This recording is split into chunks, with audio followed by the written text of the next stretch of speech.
The Buddhist society of India registered Delhi Pradesh व भारतीय बौद्ध महासभा दिल्ली प्रदेश व बोधिसत्व भूमि डॉक्टर अंबेडकर भवन रानी झांसी रोड दिल्ली द्वारा तथागत बुद्ध की 2566वीं जयंती के उपलक्ष्य में विशाल शोभा यात्रा परेड ग्राउंड लाल किला मैदान से चांदनी चौक खारी बावली सदर बाजार 12 टूटी चौक से होते हुए डॉक्टर अंबेडकर भवन एक जनसभा में तब्दील हुई।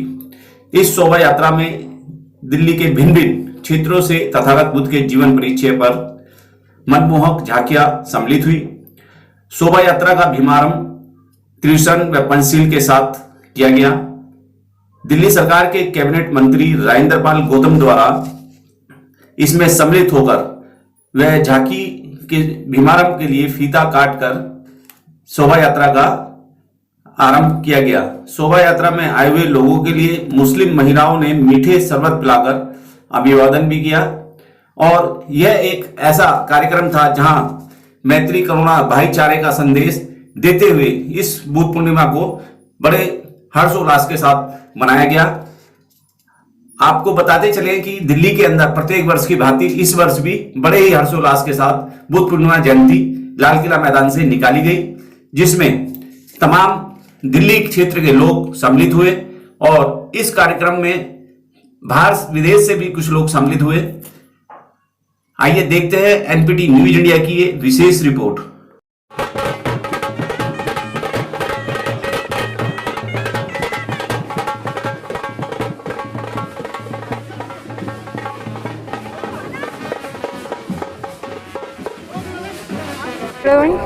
आज जो यहाँ पे किया जा रहा है बुद्ध पूर्णिमा के अवसर पर प्रेरणा तो ईश्वर ने हमें दे रखी है पहले से ही कि मानवता के लिए काम करना है हमें। सभी धर्म का जो प्रोग्राम होता है तो उसमें हम इसी तरीके से समाज सेवा के कार्य में लगते हैं। सर्दी होती है तो चाय का कार्यक्रम आयोजित करते हैं, गर्मी होती है तो पानी का तैयारी करते हैं और वो तो ईश्वर ने संदेश दे रखा है मानवता के लिए काम करना है।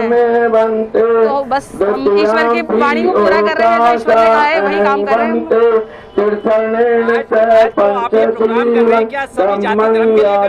बिल्कुल नहीं, स्पेशल कुछ नहीं है, सभी अपने भाई बहन हैं, सबके लिए मानवता। मैं बता रही हूँ हमारा मोटिव है मानव परिवार। हम मानते हैं कि दुनिया में जितने भी लोग हैं सब वो मानव परिवार है। किसी एक पर्टिकुलर कम्युनिटी के लिए हम लोग काम नहीं करते, सब लोगों के लिए काम करते हैं। हमारे बीच है CS भंडारी जी, भारतीय बौद्ध महासभा दिल्ली प्रदेश अध्यक्ष जो है। आज देखा जाए भगवान बुद्ध की जो है 2566वीं जयंती है, क्या प्रोग्राम है, किस किस तरीके से पूरी योजना हमारे दर्शकों को बताएं। सबसे पहले मैं आपका धन्यवाद अदा करता हूं और जहां तक कार्यक्रम की बात है, अभी यहाँ परेड ग्राउंड से अभी 10-15 मिनट बाद हमारा कार्यक्रम शुरू होने वाला है और ये परेड ग्राउंड से शुरू होगा और पुरानी दिल्ली रेलवे स्टेशन, कोडिया पुल और बाजार निकलता हुआ खारी बावली और ऐसे ऐसे सघन इलाकों से होकर 12 टूटी जैसों से वो पहाड़गंज जाएगा और फिर अंबेडकर भवन पहुंचेगा। जी जी।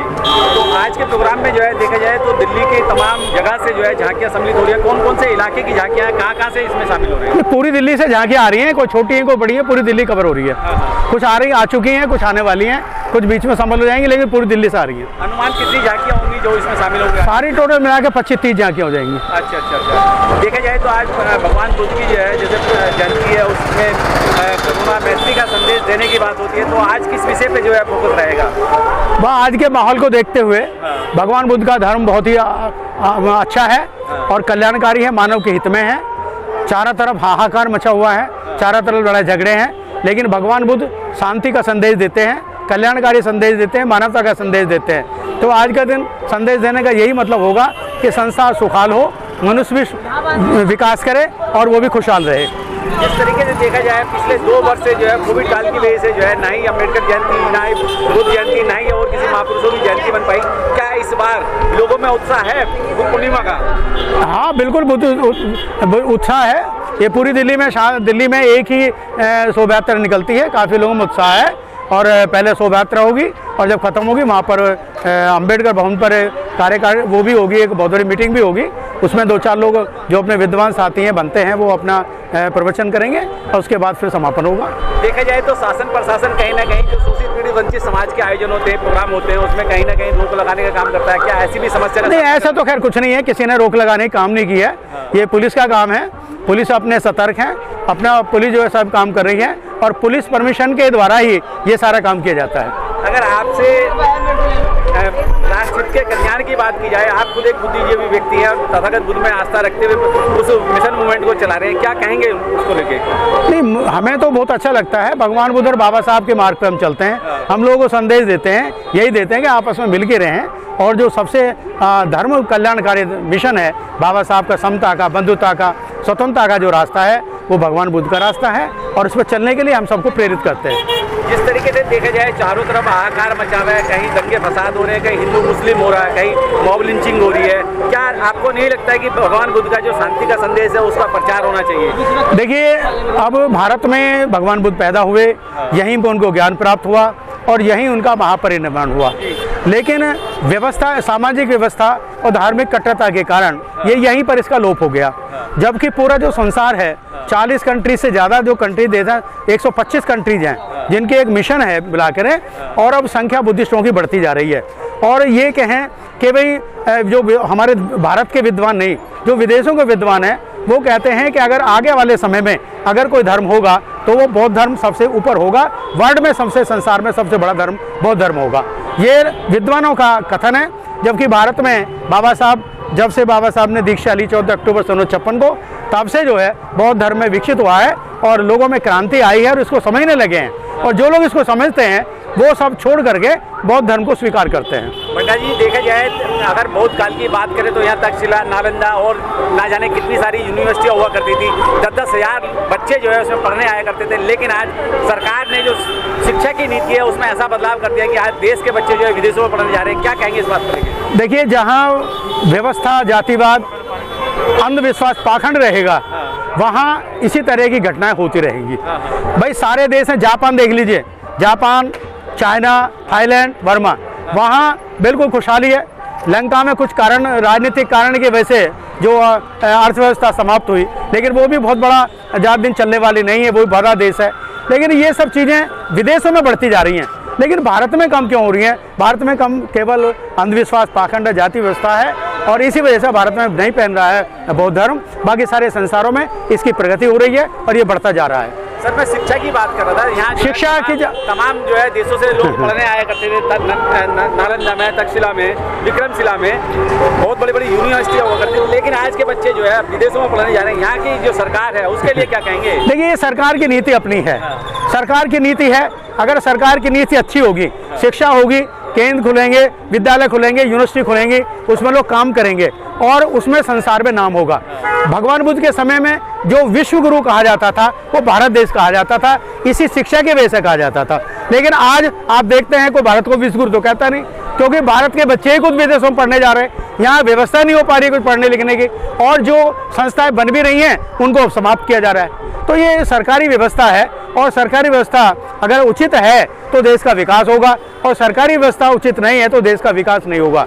जहाँ तक शिक्षा की बात है, इतिहास अपनी जगह है और इतिहास कभी बदलता नहीं है।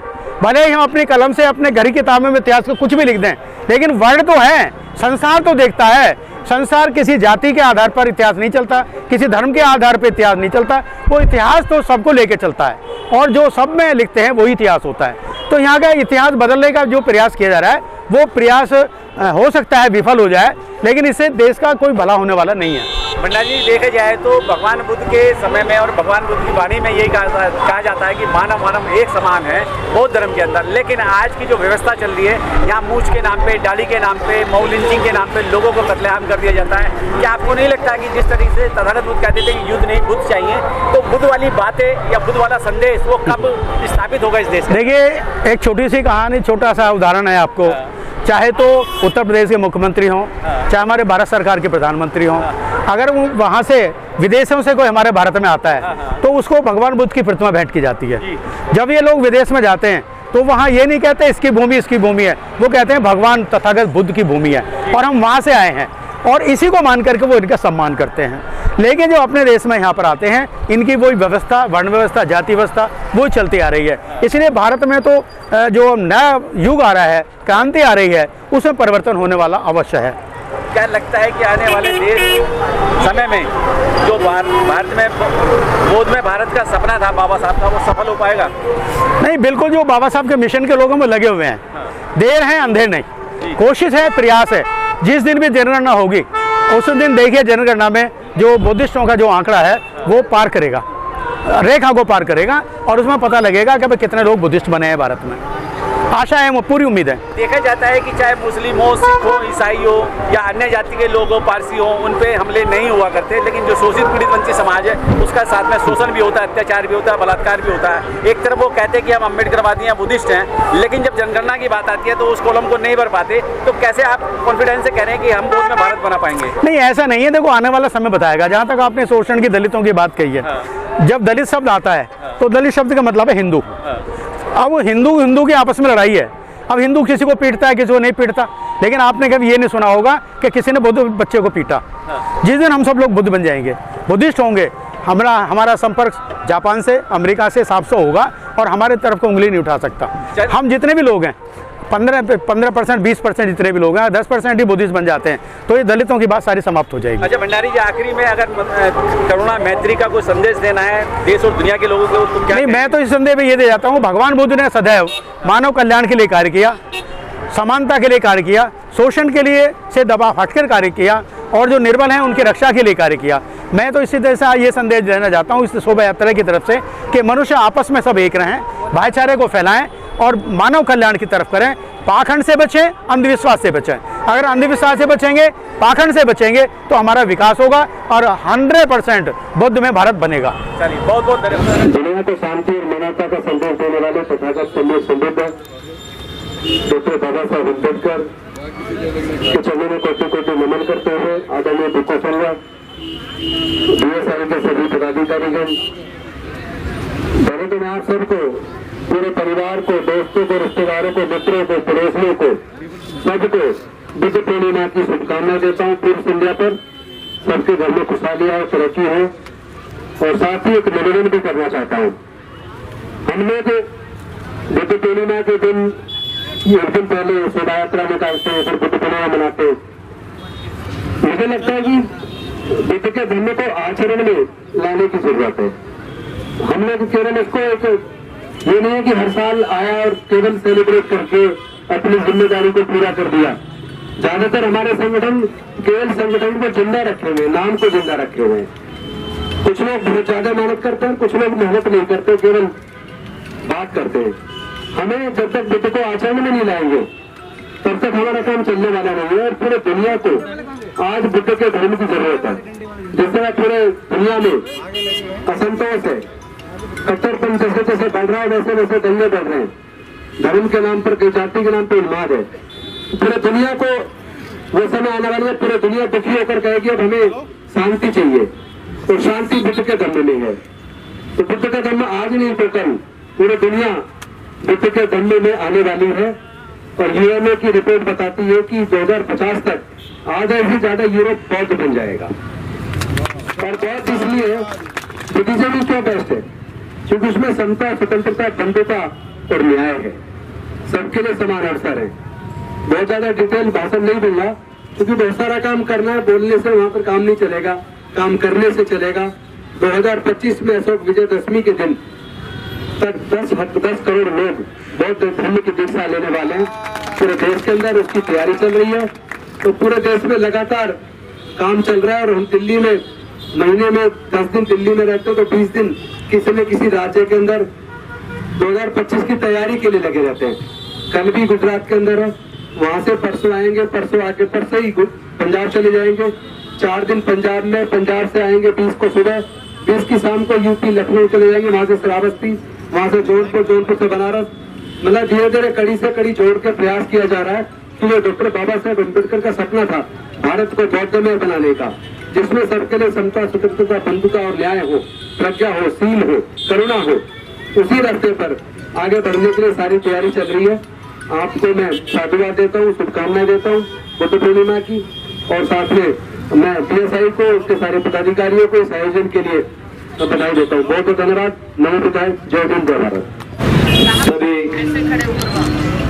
बुद्धिस्ट भाइयों, मैं शब्दों से नहीं, दिल की गहराइयों से आप सभी का स्वागत कर रहा हूं। उम्मीद करता हूं कि गौतम बुद्ध जी ने इस संसार को समानता का रास्ता दिखा करके इस देश का नाम, जब हमारे विशिष्ट अतिथि दूसरे देशों में जाते हैं तो वो क्या बोलते हैं कि हम बुद्ध की धरती से आए हैं। वहां कोई ये नहीं कहता कि मैं राम श्याम की धरती से आया हूं तो बुद्ध की धरती से आया हूं। लेकिन आडंबरवाद ने इस देश का सर्वनाश किया और इस देश को, जहां 33 करोड़ देवी देवताओं का वास और देश भूखा और कण कण में अंधविश्वास, बहुत दुख के साथ कहना पड़ रहा है कि गौतम बुद्ध की विचारधारा जो उन्होंने विश्व को पंचशील दी कि इन नर ही नारायण है। जितने भी अगर हम किसी को भी पूछते हैं मानव रूप में पूछते हैं, मानव ही भगवान का दूसरा रूप है। मैं ये कहूंगा कि पंचशील को कोई अपनाए।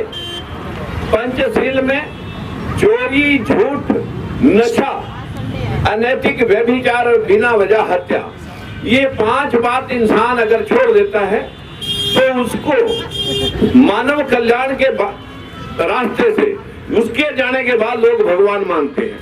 लेकिन ना हमने कबीर साहब को पढ़ा, ना हमने रविदास जी को माना, ना हमने गुरु नानक देव जी को माना, ना हमने गौतम बुद्ध जी को माना, और ना आज के हमारे भगवान बाबा साहब भीमराव अम्बेडकर, जिसने हर व्यक्ति को ऊंच नीच से ऊपर उठा करके आर्टिकल 15 और 16 में साफ लिख रखा है कि कोई धर्म, जाति, जन्म स्थान या लिंग भेद से कोई भी व्यक्ति बड़ा नहीं है और कोई भी नीचा नहीं है। लेकिन बदकिस्मती है, हम आज बाबा साहब की मूर्तियां हर चौक चौराहे पर लगा करके माला पहना देते हैं उनके श्रद्धांजलि देने के लिए, जन्म पे, परिनिर्माण दिवस पे। लेकिन उनकी जो विचारधारा थी आज भी हम उसे फॉलो करने के लिए तैयार नहीं है। अगर आज हम बाबा साहब की विचारधारा को और गौतम बुद्ध की विचारधारा को इस देश में साकार करें तो इस देश में 6 ऋतुएं हैं। हर चीज का खजाना इस देश को लोग सोने की चिड़िया कहते थे। लोगों ने इस देश को जो अंधविश्वास का एक ऐसा अंधेरा मार्ग दिखा दिया है कि जिसके ऊपर चल करके बच्चा उन बातों को मानने के लिए मजबूर है जो कहीं इतिहास के पन्नों में नहीं है।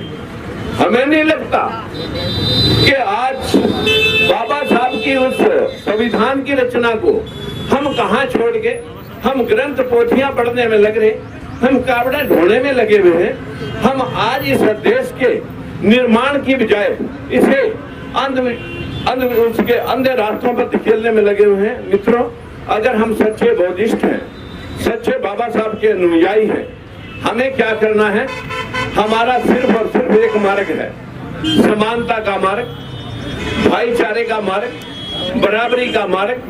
लेकिन इस मार्ग को 85% लोग जो इस व्यवस्था के शिकार हैं वो ही नहीं मानने के लिए तैयार।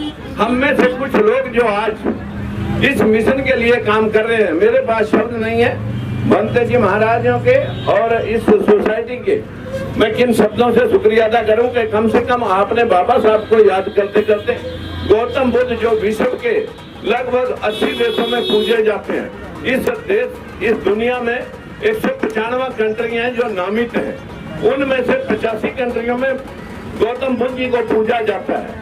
लेकिन हम आज इस देश के अंदर जहां बुद्ध धर्म का जहां बुद्ध धर्म पैदा हुआ या हमारे गौतम बुद्ध जी पैदा हुए, इस देश में हम आज तक समझ नहीं पाए। मैं शब्दों से नहीं, दिल की गहराइयों से आप सभी का जहां आज की झांकियां निकालने के लिए धन्यवाद करता हूं। मैं भी कुरुक्षेत्र से एक दिन आपकी एक वीडियो क्लिप में मोबाइल पे देख रहा था।